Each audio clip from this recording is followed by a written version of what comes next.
ఇప్పుడు చూసినా పూర్ణత్వమే అంటే అన్ని సున్నలే వచ్చేవి.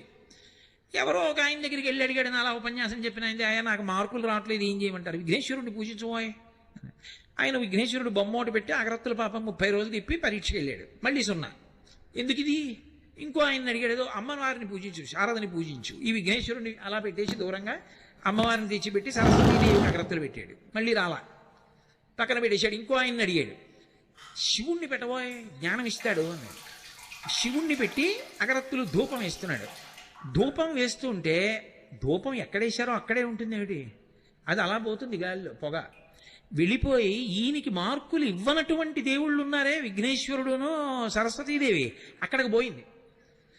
ఈయన ఆ రోజున ఇలా ధూపం చూపిస్తూ ఇలా చూశాడు, అన్నన్నన్నన్నా ఒక్క మార్కు ఇప్పించలేదు కానీ ధూపం పీల్చేస్తున్నారా అని గబగబా వెళ్ళి 2 ఉత్తరీయాలు తీసుకొచ్చి విగ్రహాల ముక్కులకు కట్టేశాడు.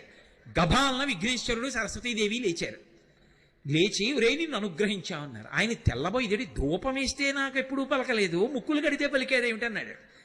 ధూపం వేసినప్పుడు మేము విగ్రహాలని ధూపం వేసావు, ముక్కులకి గుడ్డ కట్టినప్పుడు మేము ఉన్నామని నమ్మి గుడ్డ కట్టేశావు, ధూపం పీల్చేస్తున్నామని. మేము ఉన్నామని నువ్వు నమ్మితే కదరా మేము అనుగ్రహించాము, మేము విగ్రహాలంటే నిన్నెలా అనుగ్రహించాం?